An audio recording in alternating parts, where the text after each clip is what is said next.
ಕೊಡಗು ಜಿಲ್ಲೆಯ ಜನಪ್ರಿಯ ಮಳಳ್ಳಿ ಜಲಪಾತದ ಸಮೀಪ ಸಂಭವಿಸಬಹುದಾಗಿದ್ದ ಭಾರೀ ದುರಂತವೊಂದು ಸೋಮವಾರ ಕೂದಳೆಲೆಯ ಅಂತರದಲ್ಲಿ ತಪ್ಪಿದೆ.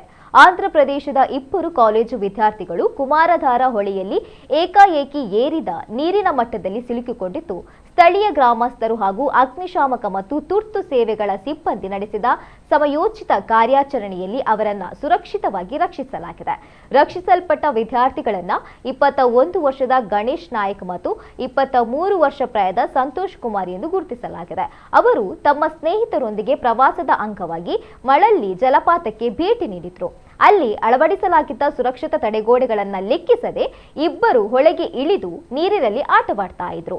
ಇದೇ ವೇಳೆ ಮೇಲ್ಭಾಗದಲ್ಲಿರುವ ಜಲ ವಿದ್ಯುತ್ ಕೇಂದ್ರದಿಂದ ನೀರನ್ನ ಬಿಡುಗಡೆ ಮಾಡಲಾಯಿತು. ನೀರು ಬಿಡುವ ಮೊದಲು ಕಡ್ಡಾಯವಾಗಿ ಎಚ್ಚರಿಕೆ ಸೈರನ್ ಮೊಳಗಿಸಲಾಗಿದ್ರು ಆಟದಲ್ಲಿ ಮಗ್ನರಾಗಿದ್ದ ವಿದ್ಯಾರ್ಥಿಗಳು ಅದನ್ನು ಗಮನಿಸಲಿಲ್ಲ.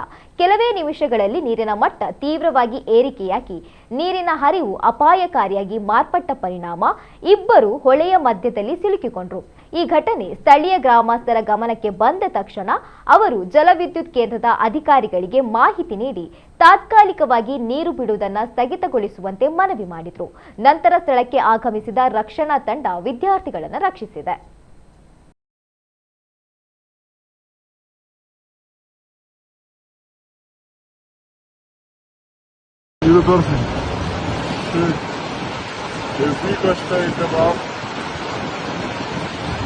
ಇಲ್ಲ ನೋಡಿ, ನಾವು ಅಲ್ಲಿ ತನಕ ಹೋಗಿದೀವಿ ಬಾಬ್, ಅಲ್ಲಿಂದ ಹೋಗಿ ಎಳಿಬೇಕಷ್ಟು ಅವ್ರುಗಳನ್ನ.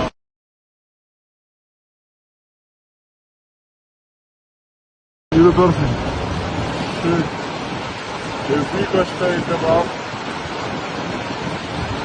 ಇಲ್ಲ ನೋಡಿ, ನಾವು ಅಲ್ಲಿ ತನಕ ಹೋಗಿದೀವಿ ಬಾಬ್, ಅಲ್ಲಿಂದ ಹೋಗಿ ಎಳಿಬೇಕಷ್ಟು ಅವ್ರುಗಳನ್ನ.